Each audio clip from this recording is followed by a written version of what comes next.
Hello, America. Welcome to the Junto Podcast, where we promote the practical applications of critical thinking and bold creativity. I am your host, Edgar Mills. Thanks for joining us.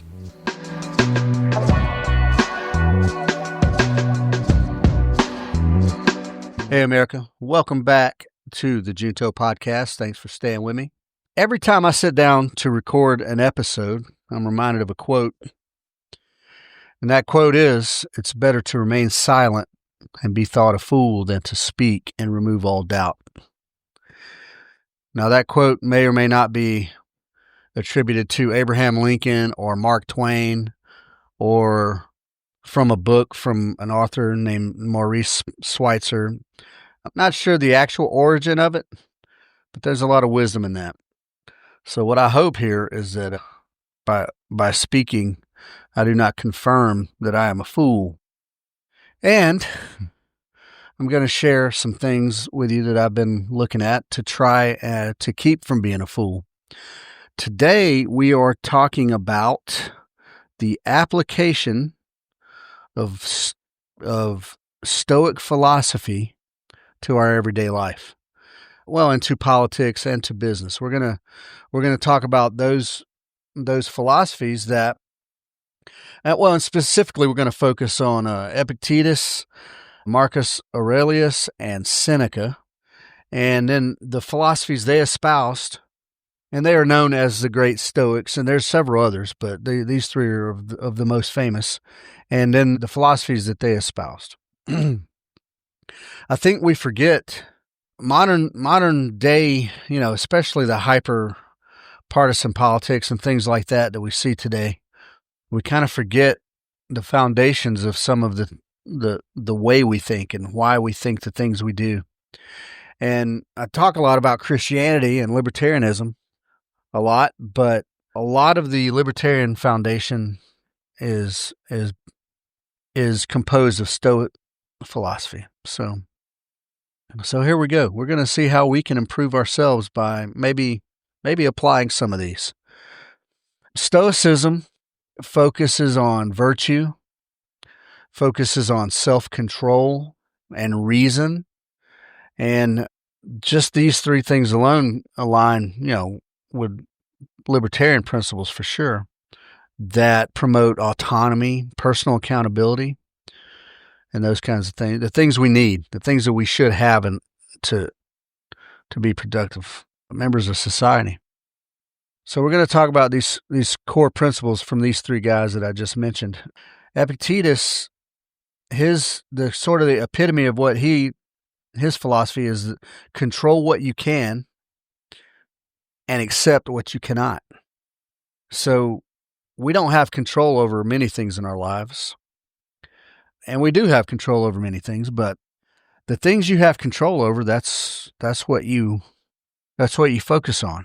The things that you can't control, the things that you have no sway over, you have to accept it to a degree, or at least tolerate it. And you can think, oh, well, there is a way to control it. Maybe there is, maybe there isn't. But one of the key quotes from Epictetus was, and this was in discourses.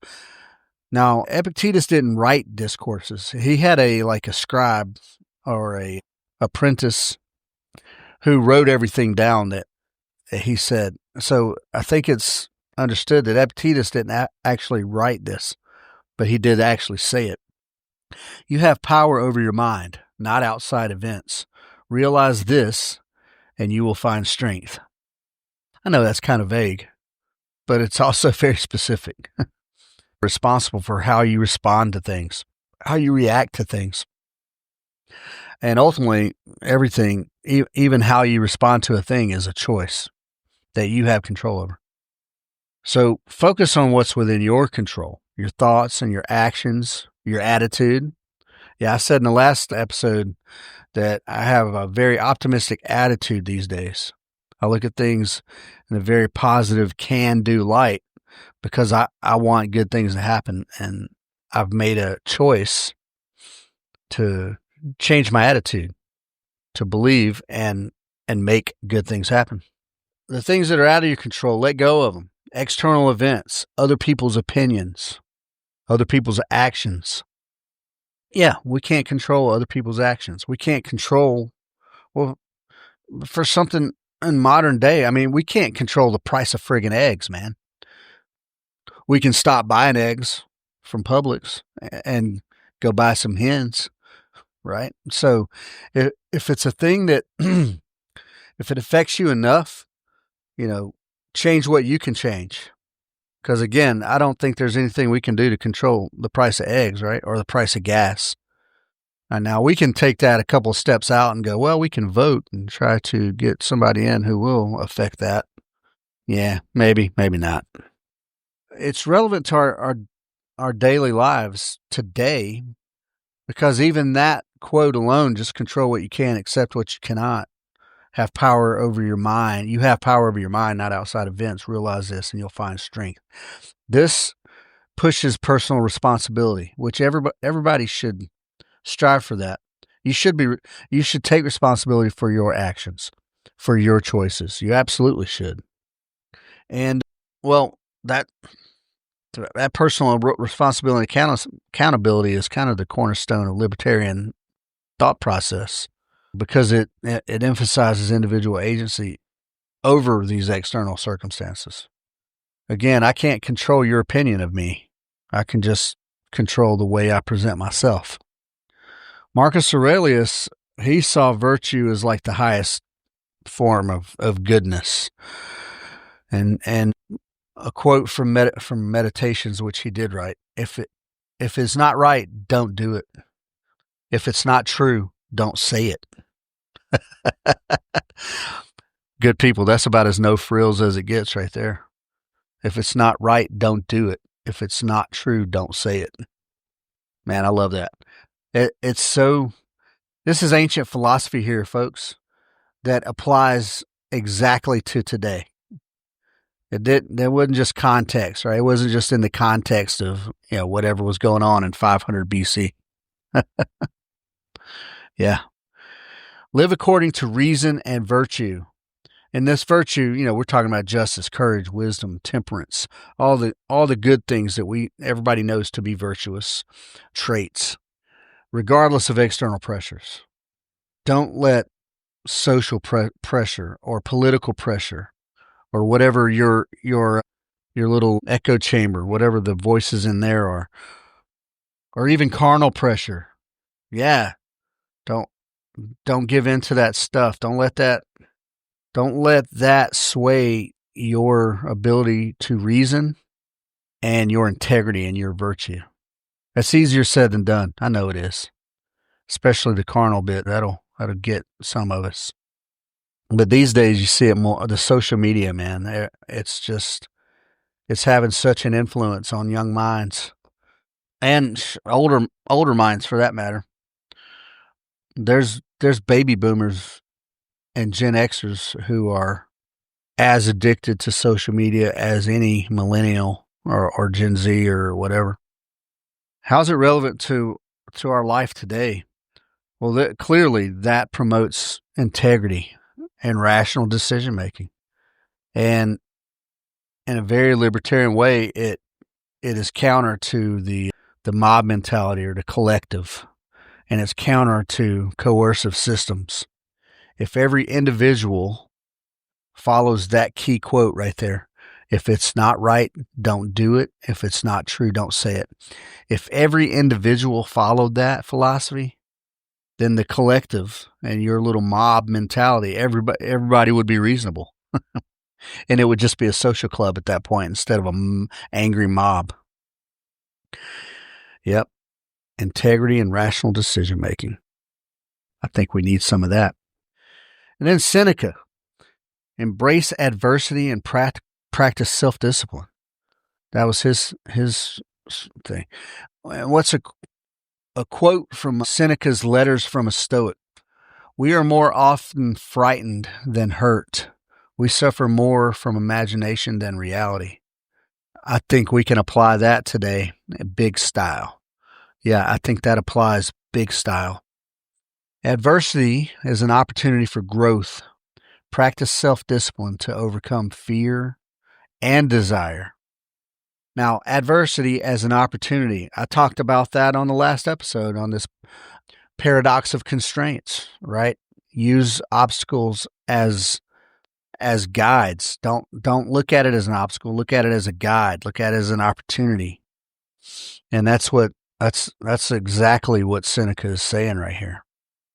And how is it relevant today is that it also encourages resilience, like being tough against these obstacles, not just crumbling under the first sign of resistance.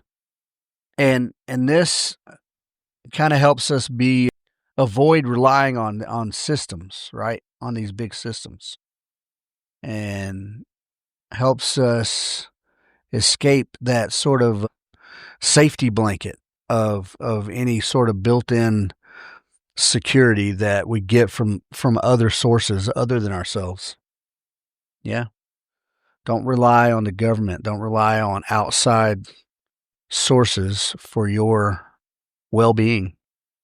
Practice self-discipline to overcome fear and desire and roadblocks and whatever adversity may come your way. So what's the libertarian connection to all these Stoic quotes I just threw out there? Stoicism very much focuses on being the master of yourself and making rational choices. And those things are very libertarian and in practice. Yeah.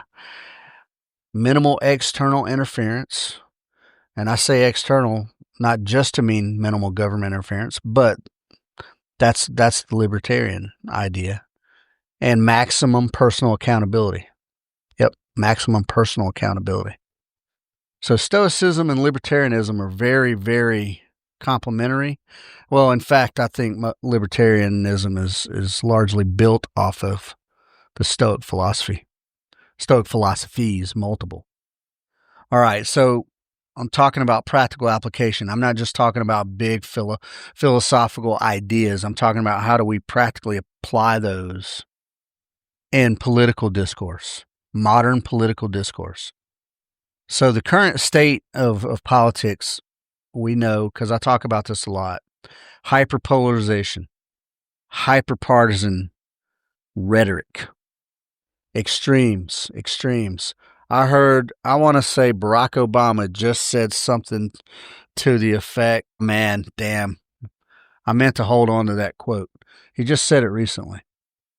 And then he referred to something as violence that was clearly just an opposing idea. It wasn't violence at all. Calling everything violence, right? Living in your echo chamber on TikTok or on whatever, and letting your emotions dominate interact. That's what the political discourse of today is. Even not just amongst the people on the social medias.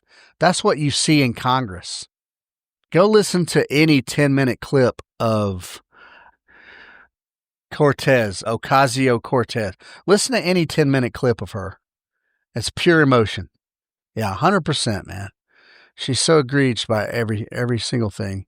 Any Republican idea whatsoever, she's egregious by it. That's the state of politics today. What else do we see today? It's collectivism versus individualism. The collectivism is rampant. Everybody's on a team.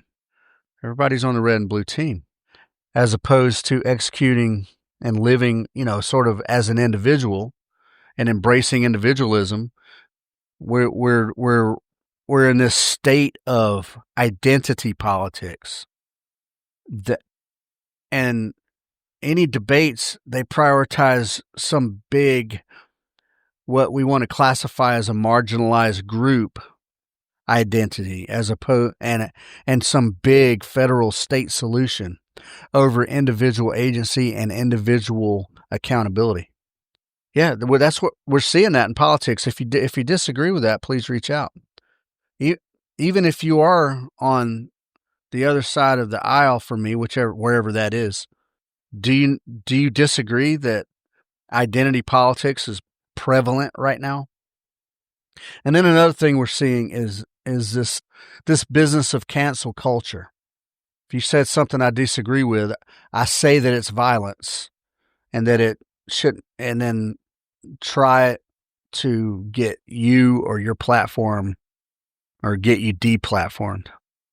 Now, cancel culture may be waning, but we see it with this Jimmy Kimmel situation. Now, I think Jimmy Kimmel's an absolute turd. I didn't even like Jimmy Kimmel when he was on the Man Show in the 90s or early 2000s or whatever. But his show got canceled and then reinstated. Well, there's two very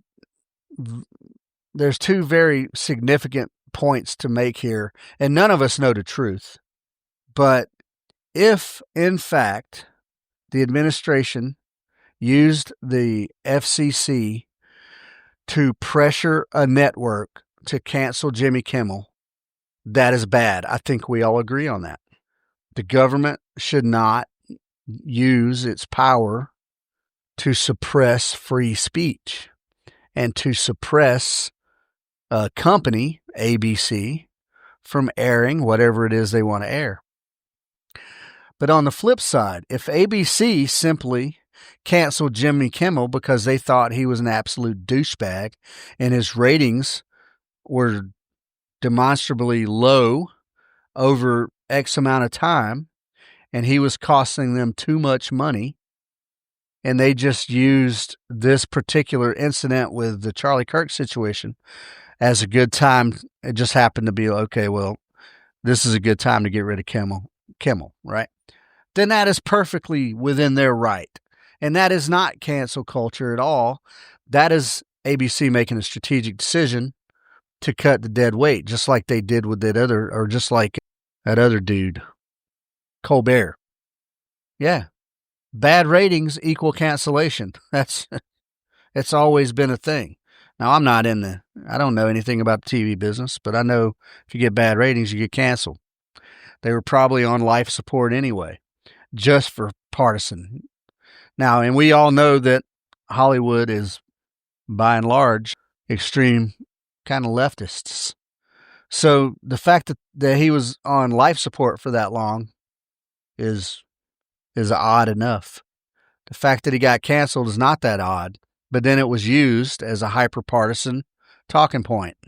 Oh my God, we're suppressing free speech because of Jimmy Kimmel. Whatever.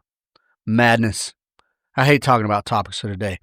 I'm back on cancel culture. What I'm saying here is cancel culture does persist. It's a part of the political environment.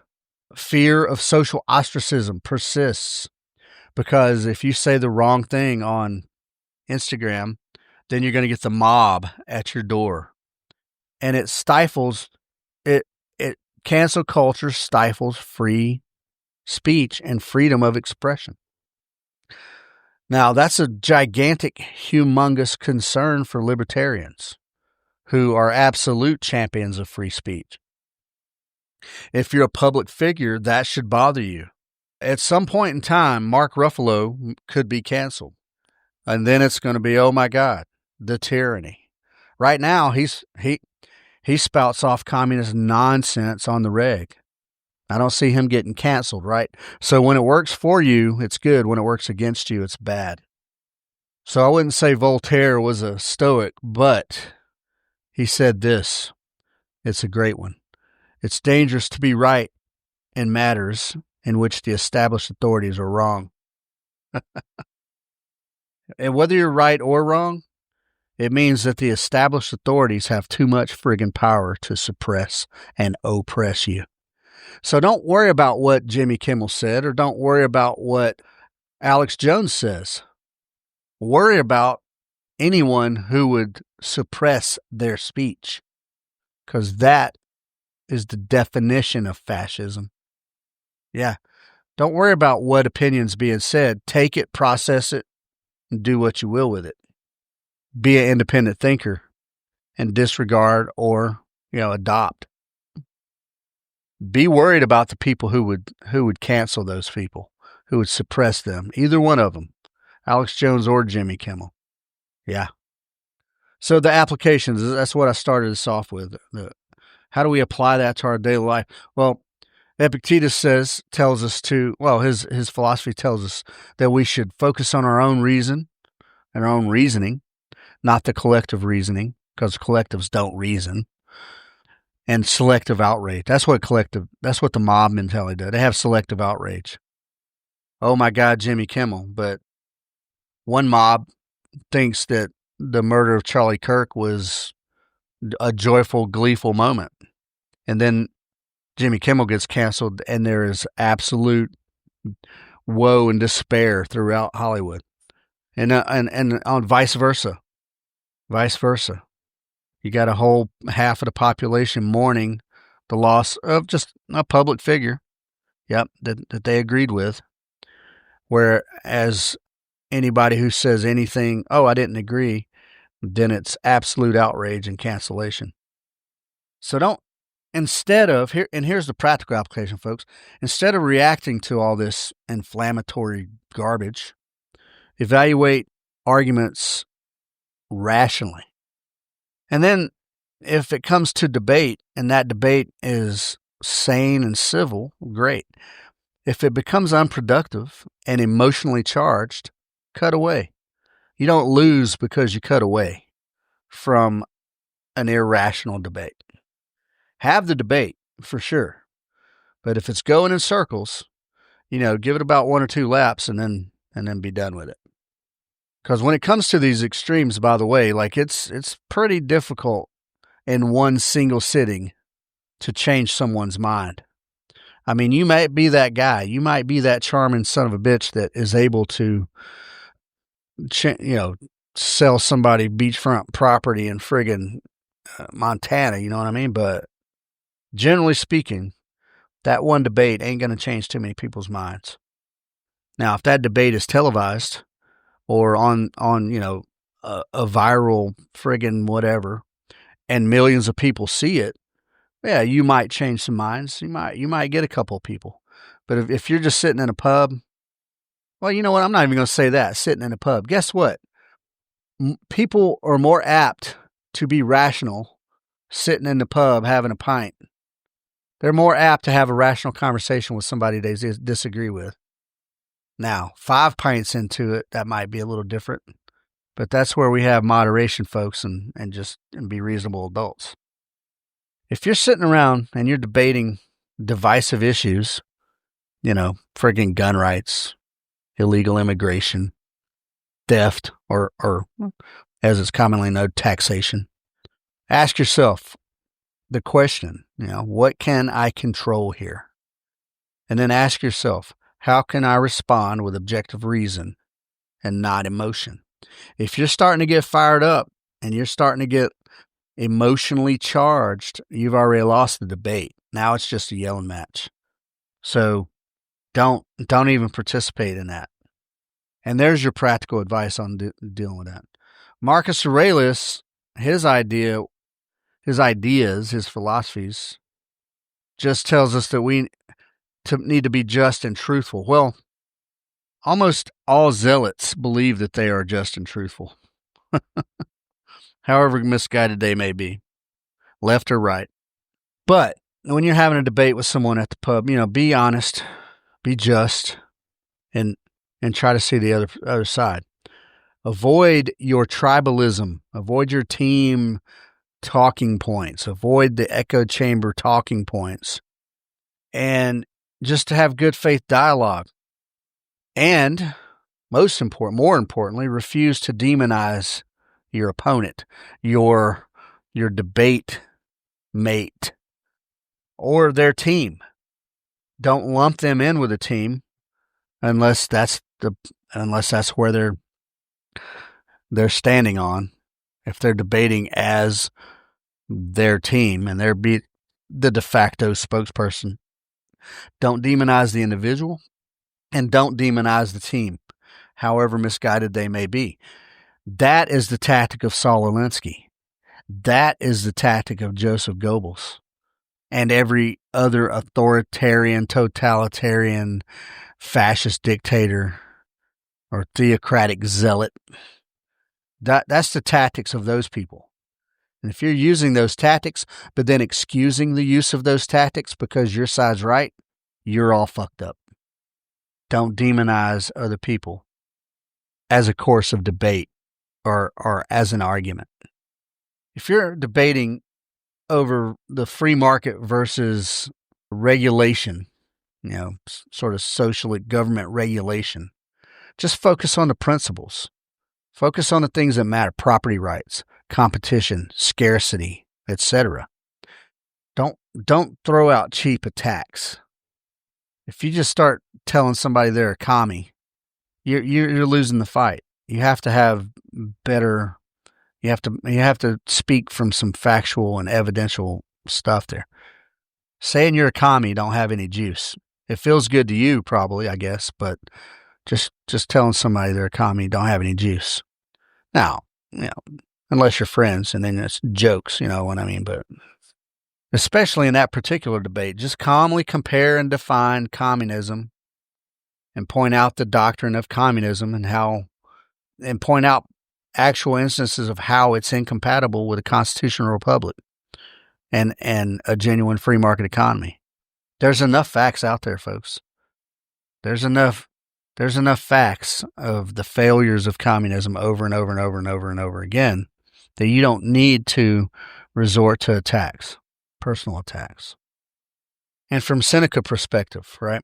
So embrace adversity in political. Yeah, view your political opponents. I'm not going to say your political enemies, folks. I think we're starting to water down words to the point where they're losing their meaning. Enemy is a strong word. Enemy is a very strong word. View your political opposition and a debate with those folks as a chance to refine your own argument and refine your own views. Yeah, because if you're a rational human and you actually do hear something that makes sense coming out of their mouth, that doesn't mean you got to switch sides, right? That just means you're taking what they're saying, you're processing it and seeing value in that one piece of information and going, oh yeah, that's correct. How does that reinforce your views, or how does that disprove your views or discount your view? Yeah, maybe. Don't look at it as a threat. And don't look at it as an attack on your personal identity, providing that your personal identity isn't solely based on your flawed political doctrine or your sexual identity or whatever. I talk about this all the time, but I mean, your kind of identity should probably encompass more than just that one thing. So don't look at political disagreement as a threat on your personal identity. That's what causes the emotion. And then the irrational responses and the people yelling in each other's faces and shit like that. Now, if you're out there and you're a public figure or you're on a podcast or you do whatever it is you do and you have gotten canceled for a controversial opinion, you know what? Take it for what it is. Accept the external judgment that's outside of your control, because I have no juice with X or Instagram or Facebook. If they cancel my profile or whatever, then that's what's happened. I might be able to work around a little bit. I might be able to rebuild a little bit, whatever. That's outside of my control. But what is in my control, I'm going to continue to focus on. I'm not going to let that taint my integrity or my purpose. So accept what you can't control. Look for alternatives, but maintain your integrity. Maintain your integrity, folks. And maintain your sense of purpose, because without the sense of purpose, the rest of it's kind of irrelevant. So all these philosophies and examples I'm getting, how can the Stoic philosophies benefit the political discourse? I've already given you some examples of how to apply these in your arguments or whatever. But here's the overall benefits, right? You take the emotional volatility out of the game, and you just have civil, well-mannered debate. That's what Stoic philosophy will do for you. Stoic philosophy encourages independent thought and rejects collectivist mob pressure. and allows you to think independently. And then from a libertarian perspective and a constitutional perspective, you then are free to associate with other people who share your opinion. Stoic philosophy promotes resilience against the social or political coercions, resilience against cancel culture, and empowers you as an individual to speak freely, to think freely, and speak freely. Now, you may have to defend your opinions. It depends on what platforms you're doing this in. And you may create hard feelings, but still, as a free individual, you can think and speak freely. And then from a libertarian perspective on all this political stuff, Stoicism counters the victimhood culture and state dependency and state supremacy that we see in modern politics. And it reinforces self-reliance and rational, well-mannered discourse over mob rule or authoritarian solutions. There you go. Stoicism in politics. All right, moving on. Let's talk about modern business, the current state of modern business. And I'm talking general terms here, but really kind of a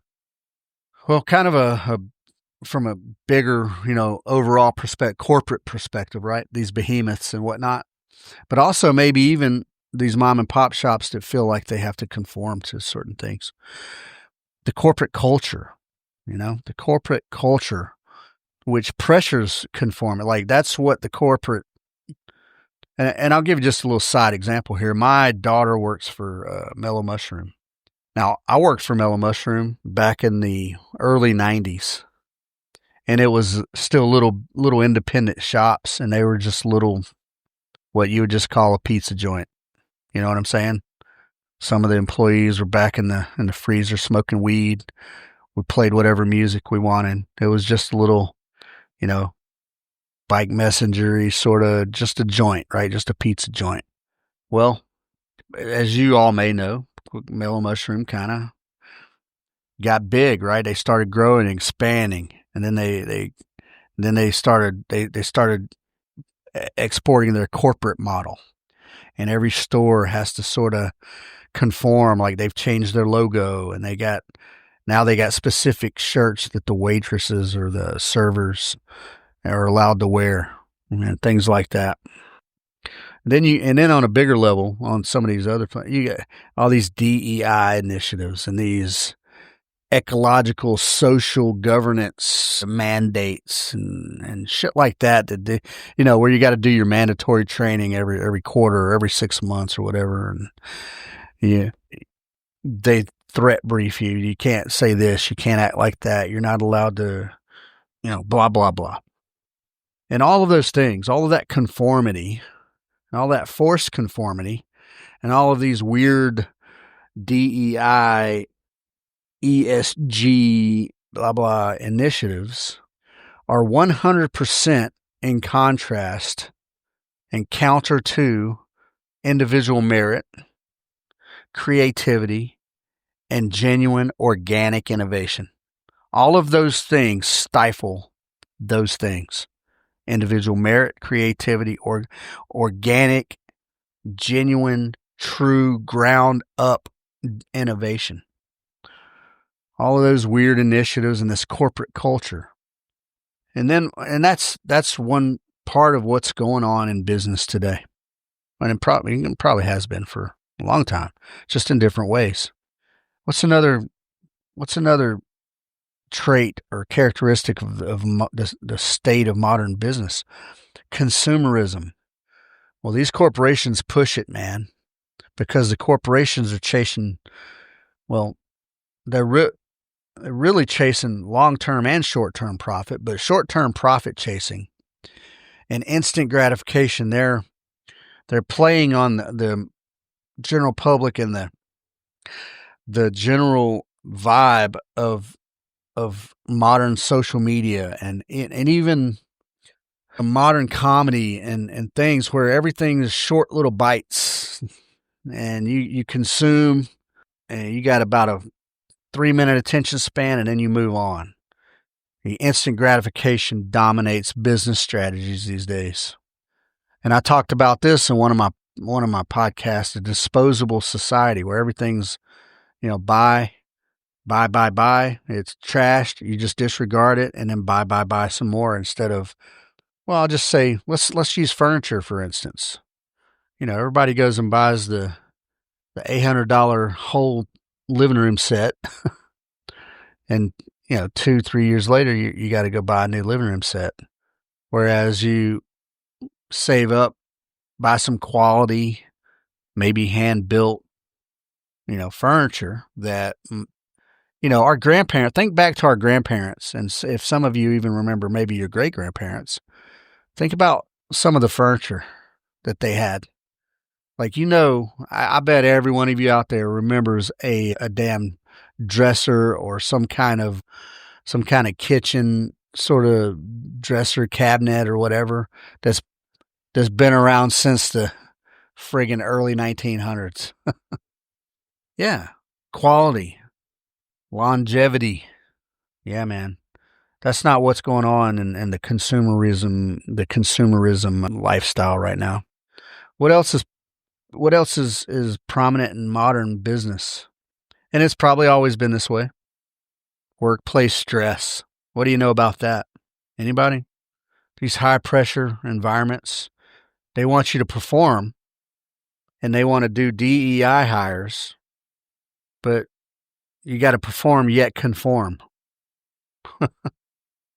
And then some of these businesses use fear tactics that creates more stress. You think you may at any moment could lose your job, or that if you fail any little piece of a task that you're out of there.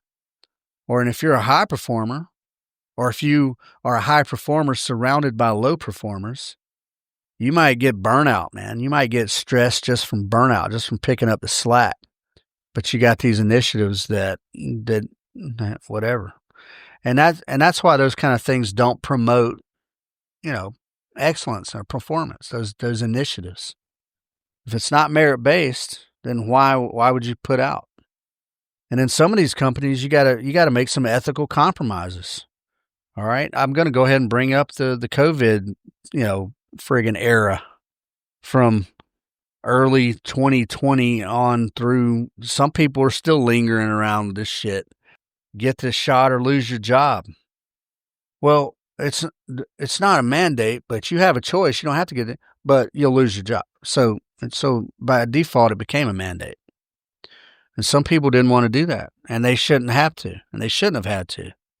Or you lose your job if you don't use the right pronouns on someone. Somebody you might never not know from Adam, et cetera, et cetera. So there's that workplace stress from just a bunch of different shit, but yeah, that. Or maybe even safety. I'm pretty sure Amazon had there's a lot of safety issues in these big mega, not factories, but mega warehouses where they got all this automated shit. But then you got humans running around getting run over by robots and shit. Think about that, man. There's all kinds of ways to have workplace stress. It ain't just, I don't make enough money and I work too many hours. That's just the obvious. There's all kind of other stuff going on. So, in light of all that, the consumerism, the corporate culture, and the workplace stress, how can we apply Stoic philosophy, like actually apply it to our daily work life or our corporate work life? Well, from the perspective of Epictetus, focus on what you control in business. All right, your effort, your work ethic. You can control your effort, right, and your work ethic, and the decisions that you make in a day on whether or not something will be more productive or less. That's what you do, right? No matter what you think. If you work for someone else and or yourself, put out 100% effort, show strong work ethic, i.e. the effort, but being on time, being a good steward of your equipment or your resources or things in the workplace, and make good decisions that benefit the company, not just yourself. When you work, even owning your business or even working for someone else, every decision should be, how does this benefit the company? Not, how does this benefit me? And then secondary, will this benefit the company? I'm not sure. Yeah. Don't focus on things you can't control, market fluctuations, or the actions of your competitors, or, well, a lot of times local regulation, but specifically state and federal regulation. It's hard to control that stuff. You can be active in your local politics and try to have some influence on things. And you should, by the way. I think local politics is important. State level, yeah, that's important for sure. That's still considered local politics. Federal regulation, yeah, it's kind of hard, I imagine. So focus on what you can control, not on what you can't control. That's from Epictetus. If you're a small business owner and you're dealing with all these regulatory hurdles, focus on coming up, adapting and alternatives, creative alternatives that you can control. So think to yourself, all right, if they do this, if they come up with this regulation, I have a workaround. Get ahead of the game. Don't be reactive, be proactive. Don't moan and groan and lament the tyrannical government overreach, which we all do, right? Do bemoan tyrannical government. Just don't let it hinder your productivity. Yeah, and your forward motion. So if you're up on what the local politics and something's coming down the pipe or going up for a vote or something, anticipate, get ahead of it. How is this going to affect my business? Will it affect my business? If so, how? And then what can I do to get around it? It might not cost you any money. It might not do anything. It might just be a simple procedural thing that you can work around. Yeah. It might cost you a freaking arm and leg. Who knows? From the perspective of Marcus Aurelius, prioritize virtue over profit. Yeah, that's what I said. Virtue and integrity over profit. Now, that's going to come to some people's ears and be, what do you mean? Whoa. Profit. Make the money. Make the deal. Take the sponsorship. Whatever. Make your decisions based on your integrity, not external validation or short-term wins that can't be sustained as long-term wins. And I'll add this emphatically, not at the expense of someone else. Don't gain anything off the back of someone else because that's ill-gotten and it will go away. If you're a boss of a company and you resist the pressure to take on some trendy, sort of DEI, whatever, coercive corporate policy, right? And you're rejecting it in order to be really truly fair and to really recognize people's merit, then that is a good thing. That's not a bad thing. Because by definition, true fairness and legitimate merit negate any DEI, whatever. What was it called in the 70s? Affirmative action type stuff. Where, okay, we're hiring. We're a fire department and we're hiring. And out of the academy, we got 5 viable candidates. 4 of these viable candidates were physically superior in every way. 2 of them were intellectually and academically superior in every way and showed excellent leadership potential. But we need a woman. And the woman was marginal in this and that. She had extreme weak physical scores and then marginal academic scores, but we need a woman. So the woman gets hired, and I'm not just hating on women right here. I'm just giving you a pretty cut and dry example of affirmative action in action. And I only say those things because, yeah, I've seen that exact situation go down. Now, let me caveat, folks, that don't mean there's not physically fit women out there who can do the job. There are plenty. I can pull up just any number of CrossFit competition videos and show you women who will just burn down any firefighter standard that exists any soldier standard that exists. There are some highly capable, physically fit women and men out there. But from Seneca's perspective, he tells us, to use obstacles and setbacks as opportunities. Find opportunity in everything. These roadblocks, or these outright failures even, or your economic low tides, or you're in a slump. Use those as chances to innovate. Find creative ways to mitigate the pain of those things. And that'll help you get stronger against newly discovered problems. Yeah, once you start getting a whole sort of index of, okay, I got this contingency in case of these two things. I got this contingency in case this happened. The more contingencies you build up early in the game, the better you're going to be. The better you're going to be.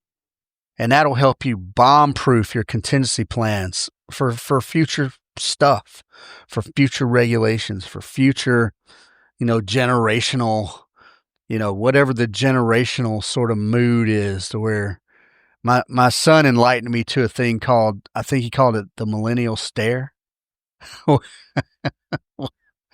You walk into a sort of like maybe a fast food restaurant, and there's a young dude at the cash register, and he's just looking at you with a blank stare, and you're just looking at him.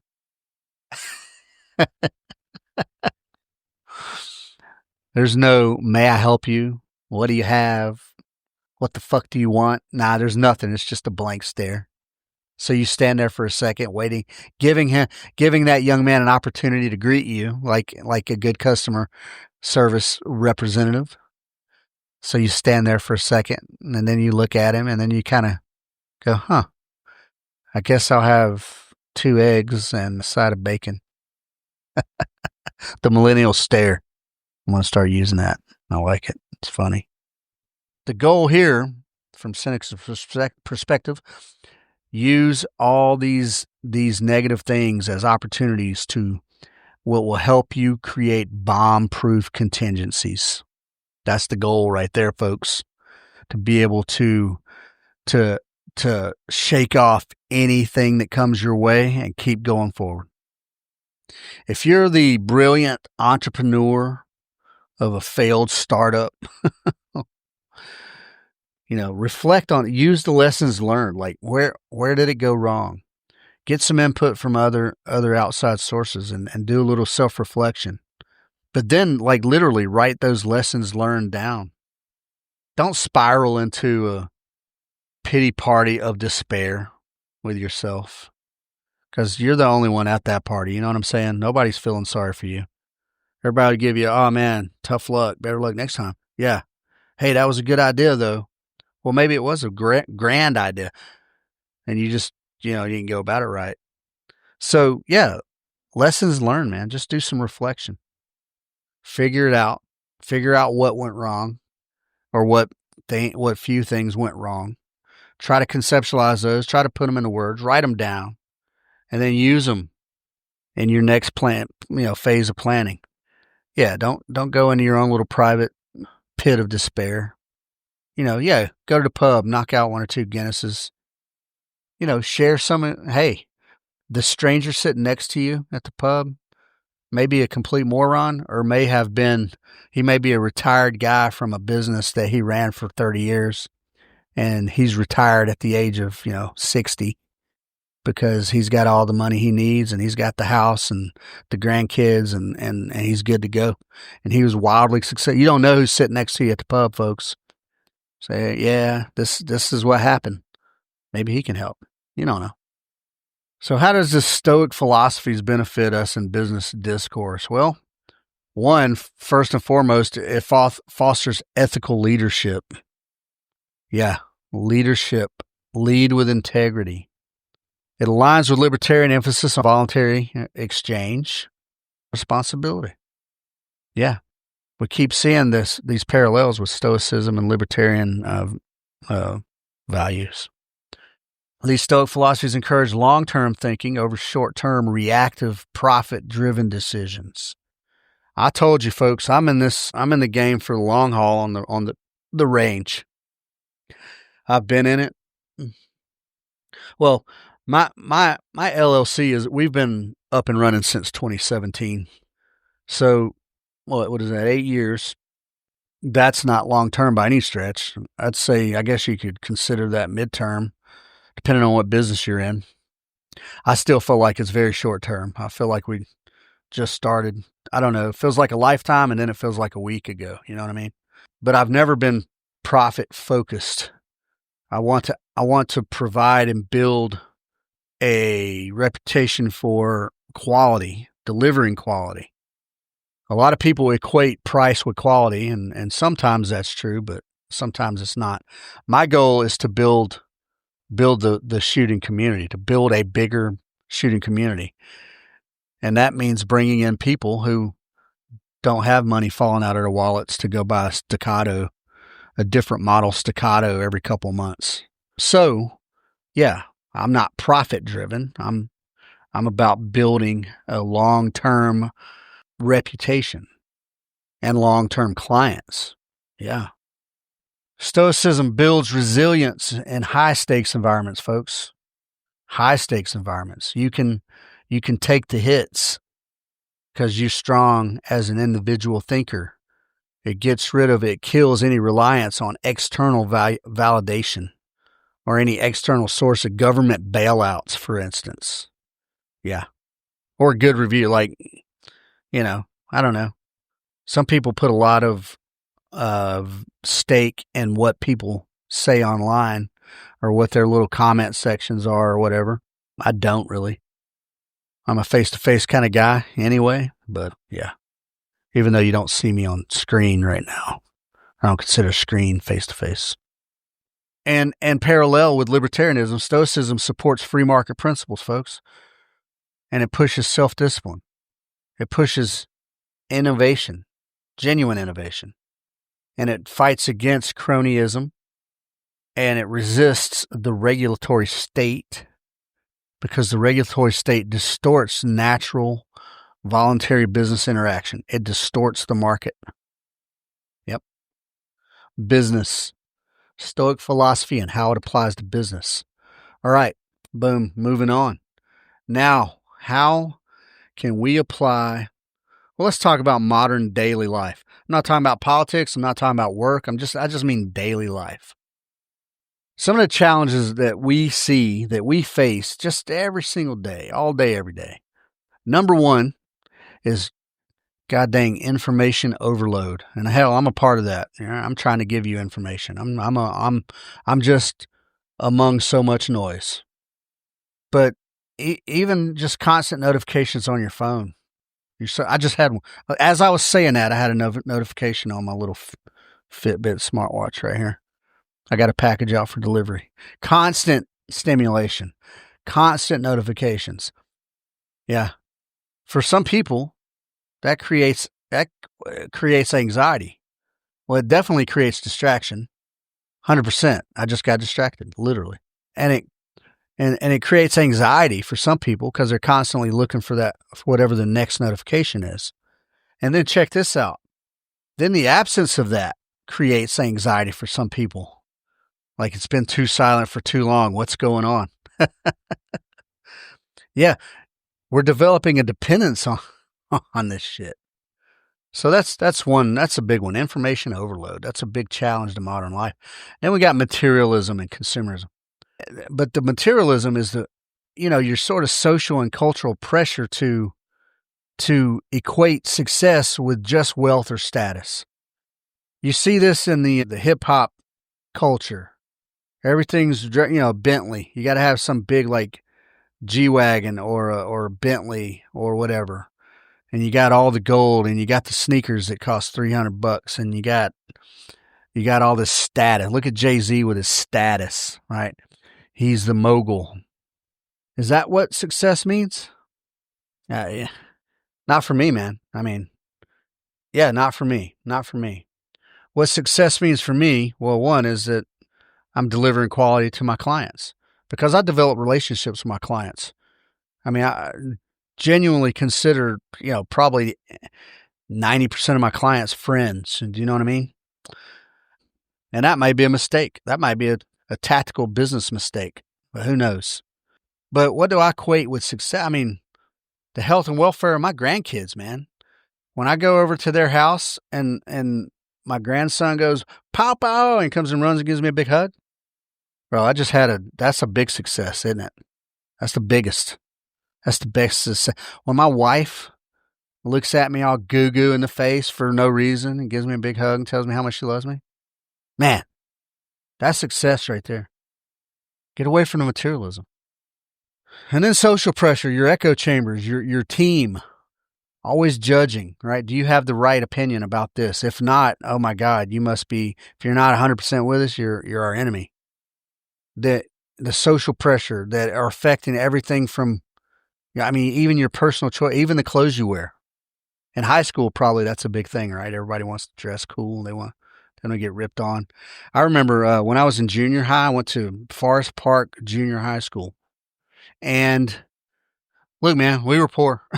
That's it. And my dad would buy me used sneakers from the thrift store. And I would go to school wearing these used sneakers from the thrift store. And I would get absolutely ripped for being poor, for having secondhand sneakers. Did it make me feel bad? Yeah. And I did very much feel like, well, I was definitely being judged, but when I ran track and I did pole vault and some other things, you know, I insisted that my dad buy some like Nike track shoes, like some proper track shoes. Now, fortunately back then, track shoes didn't cost that much money with the spikes and whatnot. But I was like, and that was strictly because of the ridicule that I got in school daily for my poor kid sneakers. So, yeah, your social group, there's a lot of judgment out there everywhere. I think there's a lot of that going on in some of the churches, folks, I think. And then if you are an individual and you're a nonconformist, you know, and then you got people looking at you and making snickering and whatnot. So, you know what? F those folks. Don't let social pressure shape what and how you do, but what you consider your values. All right.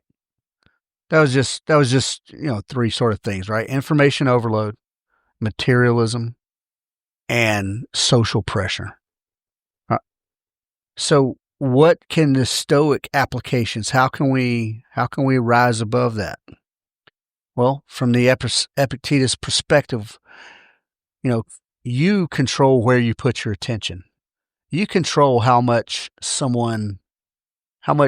weight you give someone's comment. You control that. How much weight you give to a smart-ass comment. You can control that. You can also limit your time on some of these friggin' platforms. Or like me, I'm on the socials a lot, but I might react, with a little emoji, a little heart emoji here and there. But I avoid getting into these protracted arguments because you could spend the rest of your life arguing with people on social media. There's probably a bot at that. But don't get out. I scroll social media with no sound on. I don't want to hear it. and only if it's a very compelling picture will I even stop to see what's going on. I told you folks, guns, motorcycles, Land Rovers, curvy women, and then like tiny homes and log cabins. I like those too. But very rarely do I stop and get into I do look at some politics stuff, but social media is not the place to get your politics, good people. You need to go above and beyond on that.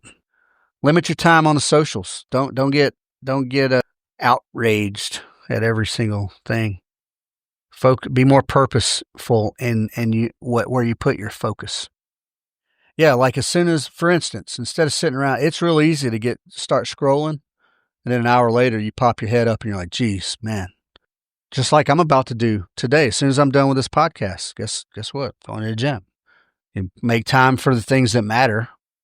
Well, you know what I mean? Go to the gym instead of doom scrolling. I do Audible books. I'm reading The Gift of Fear right now with by David De Becker. It's pretty awesome. You should read it. The Gift of Fear. Be more purposeful with where you put your time and your focus. From Marcus Aurelius's perspective, your daily actions should align with the virtuous characteristics. Make choices based on reason and integrity and not societal expectations. Make your choices on your reason and your integrity. Instead of sitting around doom scrolling all day, or instead of playing video game all day, go take a walk. Go have a conversation with a homeless guy. Go take him to lunch. I mean, there's just so many things you can do in a day. So many things you can do in a day. Choose a job or a lifestyle based on your values, not whatever status you're chasing or your peer pressure. And my daughter is a prime example of that. She don't quite know what she wants to do with herself. And she's a server at the Mellow Mushroom. She don't quite know what she wants to do with herself. And she's not caving to, well, I don't pressure her. I just want her to be successful in whatever she does. I don't care if she's the best server on the planet, if she's happy doing it. But if you're chasing clout and status, you might make yourself all right with the job you're doing. But as long as you still feel some genuine happiness, and for some of you out there, your job may not matter to you whatsoever. Like it's just a place to give you a paycheck. And then you go home and live your life. And on the weekend, you live your life. Or you have a job to where you can travel because that's what you value. So don't just think you have to go do that thing that everybody else has done. Or your parents say, well, I did this and you're doing this. It doesn't have to be that way. But there needs to be some personal satisfaction and fulfillment in there with your career and your lifestyle, the way you live daily. From Seneca's perspective, we practice sort of negative visualization, right? To prepare, like to be ready for challenges. So, and it's a funny thing. And I said this before that, expect the worst, prepare for the worst, and hope for the best. And that's exactly what this means, this negative visualization. And I think in Latin and I put this in Latin because it's premeditatio malorum. Chant that to yourself, man. Be prepared for the worst, but expect the best. And strive for the best. Aim for the best. But when something sideswipes you, don't be surprised. Don't be like, taken aback. Just throw up your guard, boom, block that shit, and keep punching.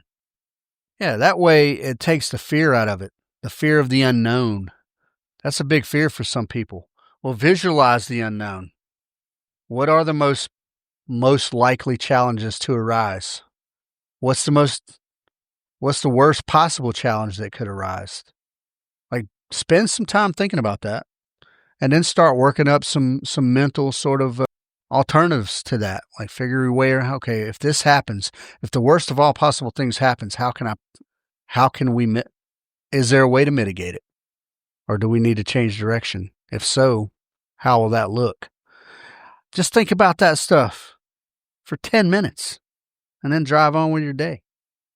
If you get mentally prepared and even, actually physically prepared for financial setbacks, and then I got a couple grand in the bank. So if my transmission goes out, all right, it won't be that big a deal. I might have to take a half a day off work to take my car to the shop and then catch a ride to work and back. And hopefully in a day or two, my transmission will be done. So prepare for that. Mentally prepare for it. And then physically start preparing for it. If you're not preparing for what you think the worst of all possible scenarios is, you're slipping a little bit.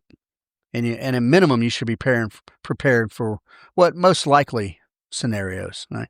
What are some likely things that pop up in daily life? How can I be ready for that?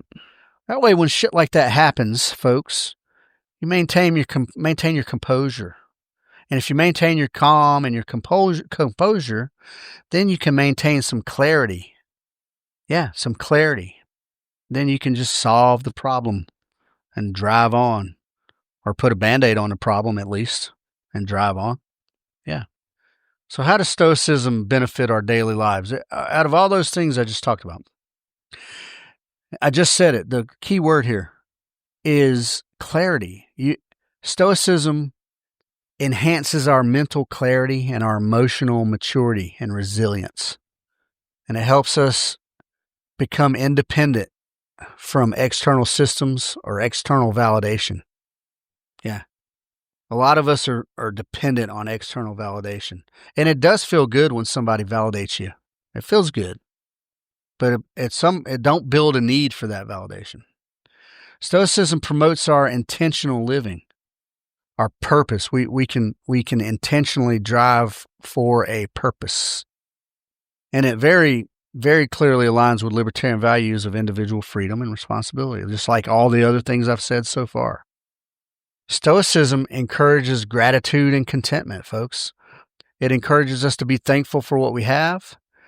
And the things we have, we be content with those things that, like, yeah, maybe we want better, but systematically we can strive to get those things. But it kind of counters the consumerism pressure that we talked about, or the materialism. Yeah, I want a cool motorcycle. I do. I had to sell my cool motorcycle, but look, I'm grateful to have the vehicle I got. I'm very grateful for it. I'm grateful that I got a 73 Ford sitting out in the driveway right now with a bad starter. I'm going to get it fixed. I ain't there yet. And obviously, the alignment with libertarian perspective is that the Stoicism, just like every other subject I've talked about so far, empowers individuals to live authentically without relying on external authority, without the need for societal validation or approval. And it truly, truly, truly embraces individual independence. You can enjoy all those other things, folks, but it's important that you don't need those other things. All right. I want to say in closing, but I always say that and then carry on for another half hour. So Stoicism, through Epictetus, Marcus Aurelius, and Seneca, it is clearly timeless philosophy. Been around since, I don't know, I don't remember the time of Epictetus. I want to say 300 and something BC.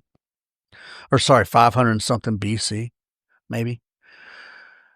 And it's a timeless philosophy that has given us the tools, even back then, to navigate societal challenges, but even specifically modern American challenges. Those tools are still good tools to navigate modern American challenges. All the political divisiveness, the business pressures, work pressures, and all the personal struggles that we go through.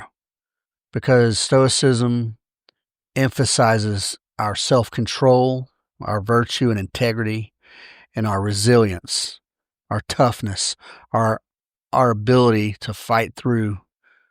And then the libertarian alignment with that, I'm always going to do a libertarian spin. Stoicism focuses on individual agency and rational choice. And that's exactly libertarian aligned. And it encourages self-reliance, and it encourages absolute resistance to coercive systems.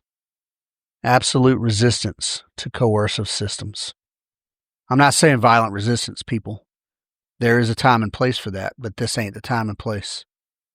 Now, I want you guys to notice that I haven't mentioned Christianity until now. So I'm going to ask the question, do the Stoic principles and the libertarian principles align with the foundational principles and behaviors that are found in Christianity? What do you think? You know my answer, right? Yeah, they do. Of course they do. Absolutely they do. Because Christianity promotes all of these things. The only difference, the only nuanced difference is yes, we self-control, virtue, resilience, resistance to coercive systems. But as opposed to self-reliance, Christianity, first and foremost, encourages reliance on God and on the words of Jesus. And then self-reliance. They are very compatible. So I kept talking about application of Stoic philosophy. What are some actionable things? What are some actionable things we can do? Well, daily reflection. If you're not a praying person, then a daily reflection. Spend 5 minutes in the morning, whether you pray or whether you journal or whether you meditate, whatever it is, to get yourself right with the day, to get yourself in the right mindset to control your actions throughout that day. And that's in line with Epictetus's control what you can. Don't worry about what you can't. So if you spend 5 minutes, 10 minutes, however long, getting yourself right, getting your mindset, whether it's just sitting at the table with a cup of coffee in complete silence before you click the news on. Yeah, whatever it is. I think that's an actionable thing. That's a thing you can take with you. After you listen to this, you can go, you know what? I can spend 5 minutes with myself in the morning. Yeah. A virtue check. Do a virtue check every time before making a decision, before actioning a decision. Hell, before speaking words in a conversation. Do a virtue check. Is it just? Is what I'm about to say or do just? Is what I'm about to say or do true? That's from Marcus Aurelius. Do a virtue check on yourself. Is what I'm about to say or do just and true? If it's not, guess what, folks? Don't do it. Don't say it. If it is, drive on knowing that you have put thought into a thing. And at the very minimum, it might be the shittiest idea on the planet, but if it's true and just, and it doesn't violate anyone else, then you're good to go. What else? Make contingency plans, even on a small scale. This doesn't mean like if a tornado hits my house. Yeah, you need a contingency plan for that, for sure. That's why people have home insurance and things like that, and dudes have generators and all this. Those are obvious things. Make contingency plans for little things, for projects at work. Visualize the setbacks that could happen. Look at all the potential contingencies. If this happens, I'm going to do this. If that happens, I'm going to do this. And make a rational plan. I don't care how minimal it seems. Make a rational plan. And then think it over in your head. Visualize it. All right, if this happens, if this bad thing happens, here's what it might look like. And then here's the actions I might take. All right, let's move. Yeah. Make contingency plans for everything, no matter how small. Don't dwell in them. Don't become obsessed. Just do a quick thought, just like I just did. So far, where are we at? We did daily reflection, right? We did virtue check, contingency plan. And then finally, make an effort, a deliberate effort to engage with anyone or everyone rationally. Whether it's politics or business or just daily life, pause, use what we used to call tactical patience, take a breath, especially if it's in a heated debate or argument. Just pause, take a breath, assess your emotions, think about a dispassionate reason to answer, and then deliver that shit dispassionately. You will keep the upper hand if you can do that. Good people, I've lost the upper hand many a time for being angry. Even if I was absolutely right, technically speaking, I've lost the upper hand many times out of anger. Engage with everyone and everything rationally, even if it's a political opponent or even if it's a business competitor. Hell, even with competitors, you should be friendly. And you should be friends even. Hell, share business tricks and tips. Duh. You're gonna be better for it. Everybody will be better for it. So engage rationally, folks. Use tactical patience when you're dealing with folks, because I have not done that in my life. All right, good people. That's what I had for you. We talked about Epictetus. We talked about Marcus Aurelius. We talked about Seneca and how to apply their philosophies in politics and business and daily life. And then we And then we talked about the sort of libertarian parallels with Stoicism. And then I felt compelled to put a blurb in there, even the parallels with Christianity. And then I gave you 4 practical things that you can apply to daily life to be more like the Stoics. Yep. Reflect, do a daily reflection, do a virtue check on everything you're about to do or say, create a contingency plan for everything you're going to do physically, and then engage with people, all people, rationally. And now you can show a little passion here and there, yeah, for sure. But when you're explaining your position, deliver it even-keeled, smooth, cool, calm, and collected. All right, folks, as always, I want you to please share your thoughts with me, specifically on these Stoic principles. I know it's kind of I don't know, you see a lot of Stoic quotes, go across the internet, but how many people actually take time to get into those? I don't know. But share your thoughts with me on these Stoic principles and these things that I talked about, these actionable takeaways I gave you. Do you think you could or should apply these? Do you apply these things already? Are these things you know? And give me your feedback, folks. So genuinely want to hear what you think, and I genuinely want to hear your ideas on topics and things like that.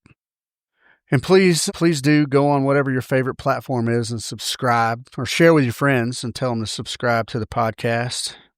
And go on the website and all that. And we got a lot of shooting stuff coming up with OSS, folks. OspreyShootingSolutions.com. We got a lot of shooting stuff. The OSS Challenge Mogadishu Mile is next Saturday, October 4th. Start time, 10 a.m. We've got a few people signed up, but not that many. I expect by the end of the week, we'll probably have 20 folks signed up. That's what I'm shooting for. So please do that. Go on to teamguys.com. We've got 2 land navigation courses coming up. We have a 2-day land nav course in November, and that one is 1 day in the classroom and 1 day in the Black's Bluff Preserve. It's not an overnighter. And then in December, we have a 3-day land nav course. That's 1 day in the classroom and then 2 days in the Talladega National Forest, and that one is an overnighter.